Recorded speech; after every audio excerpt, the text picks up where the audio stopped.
Okay, Landers Superstore Davao City Branch update. December 21, 2024. So marami pa rin bang tao? Dated today, 21, tapos araw ay Sabado. So syempre marami pa rin. May mga artist. Ano pa tawag dyan? Banda. So pasok tayo dito para bibili. Tapos syempre sama ko na kayo, no? So punta muna tayo sa membership area kasi malapit na mag-expired yung aking membership card. Ilan po yung magbabago? So possible by January maaaring 700. Yes. Maaaring 500. Yes. Okay. Pag ngayon naman is buy one take one. Buy one take one which is 250 each. So kanino ko ibibigay yung isa? Kayo po. Pwede kong papuntahin bukas kung sino man yun. Yes. Pwede, Meron no? po yung coupon. Ah, sige. So okay na tayo dito. Pasok na. So yun, no, bali ano kasi expiry date ng Landers Landers membership card ay sa January next year. So possible na mas mahal. So kung may dala kayong mga gamit, pwede pala iwan dito.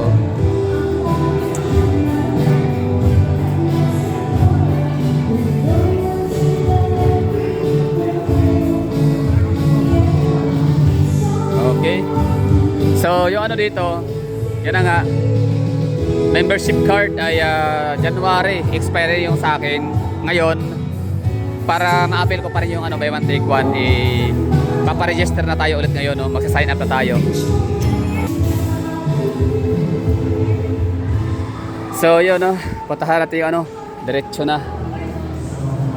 Direct to the point na tayo. O baka kailan ng yun.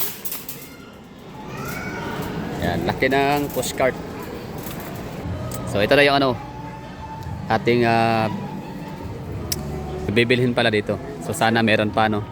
Baka naubos yun, mura lang yun 50%.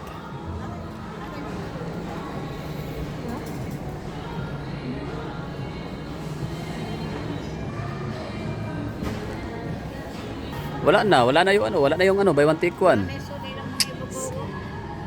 Wala na. Sold out. Nagmahay ko daan. Naana lagi ko. Kailan man tunta? Kuan, 900 lang. 999. Bali, 2,000 to siya. Buy one take, siya, nakasale sa 50%. O, 1,000 na lang or 999 pesos. Wala na, May pagkikuha na ko to. Namo ko yung lakagod atugod. Pila dahil Discount to, 210 lang. Sayang nga to Gani. Yan ang sinasabi ko na kapag ka nakasale itong si Landers, sale talaga yan. Tapos maaring next day wala na.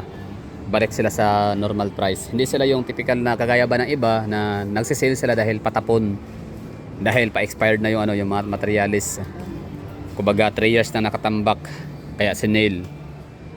70% na sale kasi yan na nga kaysa hindi mabenta kaysa mabulok, di ba? So dito sa Landers and SNR, yung dalawang yun, talaga pag sinabing sale, sale talaga siya. Gani. Sige lang. Wala na good. Okay lang, mahal. Wala na good. Sold out na. Hawa na kayo. So kapag ka sinabing sale, sale talaga, no? Hindi yung until supply siya. Basta wala na. Sold out. Simot. Syempre yung mga pumupunta, madalas pa naman sa mga pumupunta sa Landers, mga may pira talaga yan. Di ba? Panigurado may may prepare sila na at least mga 50,000, no? Para mag-shopping. Okay, so wala na, no? Sold out. Ano na tayo dito? Ikot na natin dito tapos bibili tayo ng mga mayroon pa naman tayong gawas ang bilistahan palihog mo. Bibili tayo ng mantika, alcohol, kasi dito galon talaga yung mga panindang dito, mga mantika tsaka alcohol. Ayang walang IKEA dito. Alam nyo ang IKEA, ang ganda talaga ng mga item nila, napakamura. May mga 10 piso, ay wala pala, sorry, 29 nung ako yung pumunta sa IKEA Philippines sa Mayan of MOA. 99 pesos, 59, 50. 40, basta meron 29 pesos. For as low as 29 pesos makakabili ka na ng mga mga item pang kusina. So yun yung wala pa sa Davao City yung IKEA. Pag magkataon na lagyan tong so siguro sana i-consider nila yung Davao, Metro Davao.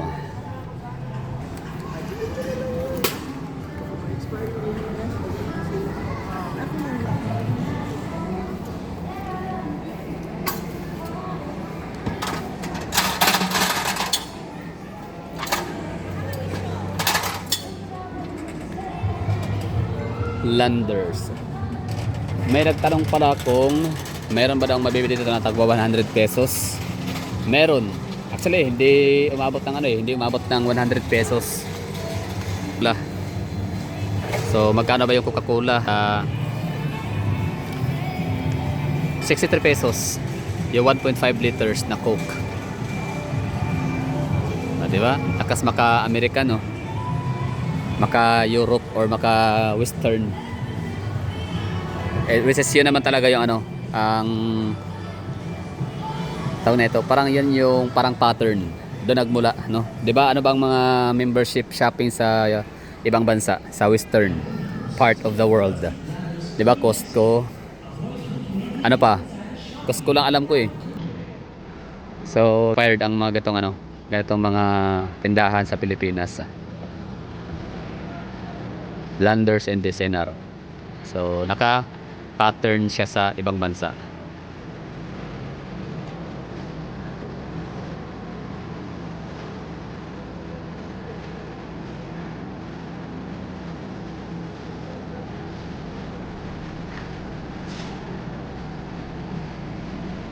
Ano?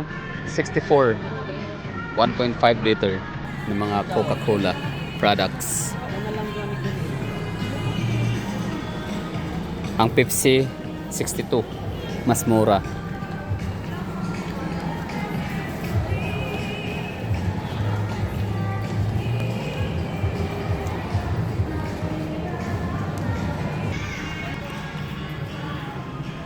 Dishwashing.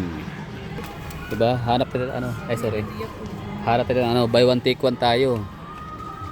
Kasi yun yung purpose akin para sa akin, yun ang rason ba't ako bumili nag-avail ng membership card para maka-avail ng mga buy one take one. Kasi kapag mga regular price, wala din ko afford yan, we're not rich.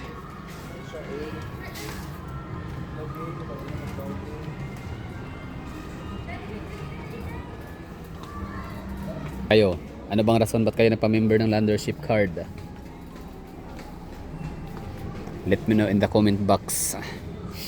Or kung sakali hindi pa kayo nagpa-member and balak pa lang, so baka pwedeng paki-share ng inyong sentiments, comments and opinion and intention, What's your purpose? Bakit kayo nagpa-member? Or bakit kayo may balak na magpapamembro ng Landers membership card? Bakit kayo may balak na mag sign up? Gaya ba sa akin? Para maka-avail ng mga murang item, buy one take one. Hinanap ko yung alcohol na buy one take one, 1 galon. Kasi mahal yung patingi-tingi sa tindahan. Magkano ba yung yung maliit na spray bottle sa convenience store? 45 pesos. Napakaliit, di ba? Samantalang bibili tayo ng 1 galon, buy one take one pa, mas makatipid. Refill na lang. Ito yung may nanap ko Ganyan ito. Kambal. Mga fabric conditioner. Basta dito wala kang makikitang mga sachet. Mga pinakamalit dito na packaging, yung pouch.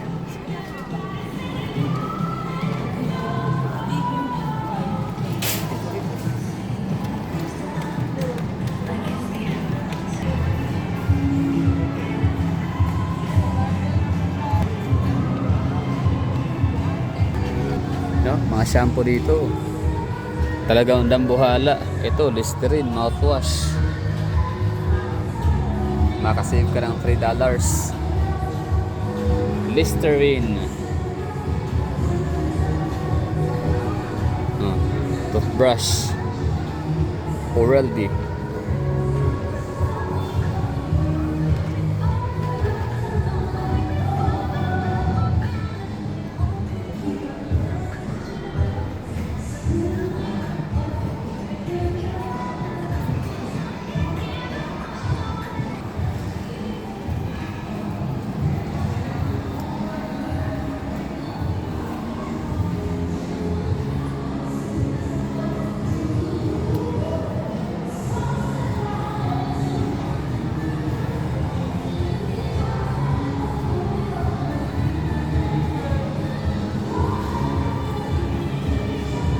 Cetaphil. Yan. Isa to sa mga ano no, mga lotion, moisturizer ng mga rich kid. Cetaphil BB Gentle. 309 pesos. Ito 'yun oh. Sabon. So pang ano talaga to no, pang rich kid, pang mayaman. May kaya.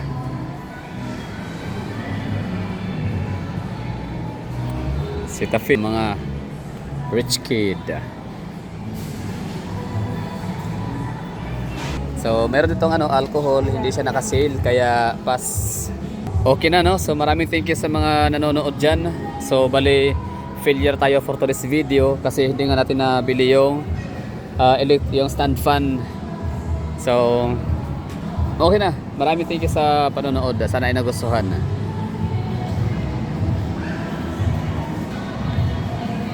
So ulitin ko yung tanong no, kung ikaw ay may balak pa lang kumuha ng ano, membership, mag-sign up ng membership card dito sa Landers. So bakit no? Ano yung ano, intention, anong purpose? Ako kasi nag-sign up ako ng membership card para maka-avail ng libreng gupit. Tapos pangalawa, maka-avail ng mga buy one take one na mga item nila. Okay. Happy holiday.